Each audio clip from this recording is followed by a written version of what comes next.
Okay, so this Fluval 406 decided to start leaking on me, and it got water all over my tanks, all over my floor. So I took it off my tank, and I set it up here on its own, and it's not leaking. I haven't done anything to it. I just unplugged it. I took it off my tank.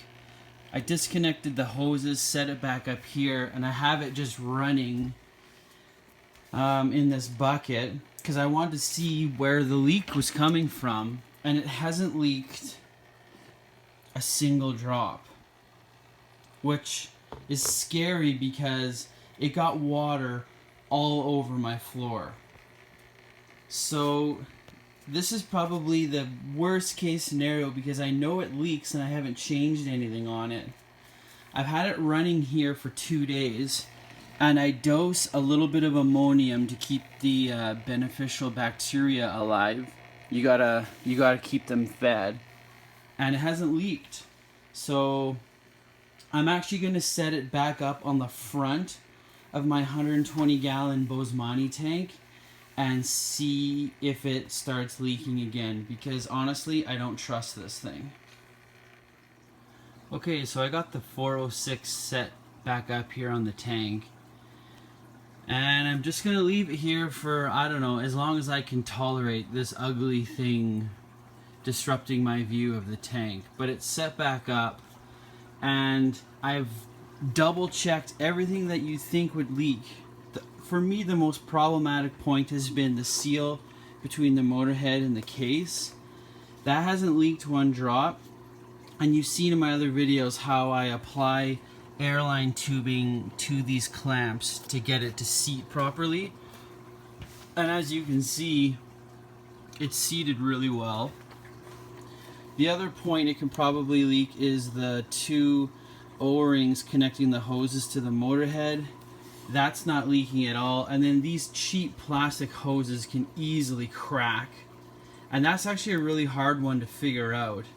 You see water, and normally the water will adhere to the plastic and then drip down, and you think it's something on the case, but it could be this ribbed hosing. Another sign that the hosing is bad is you'll get lots of air bubbles from your output, and it's actually using a Venturi effect. It's creating a vacuum and sucking air in.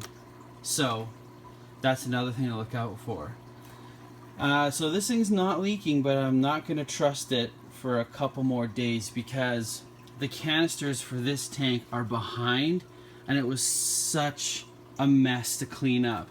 I had water here, water all over the table, and then the whole underside of my tank stand, all this had water, so I wasn't happy.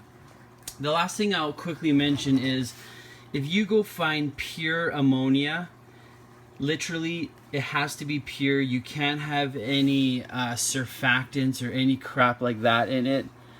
You can add pure ammonia to a system to keep your bacteria alive.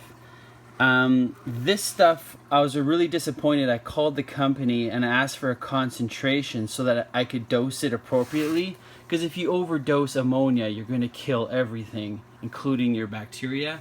And they told me it has a concentration between 1 and 5%, which is ridiculous. You can't do anything with that wide of a range. So if you're really conscientious, you can add it to the water volume and then use your test kit and measure your ammonia to get that right. I just was really conservative, added like 3 drops, and I knew that that would be enough to keep things alive. So if you need to isolate a filter and you want to keep the culture alive, consider buying pure ammonia and conservatively dosing it and testing it with an API or whatever test kit to make sure you're not annihilating everything. So yeah, I'll give you an update when this thing goes back on, and hopefully it's done leaking because I hate water leaks. Thanks so much for watching, guys. Have yourselves a good day.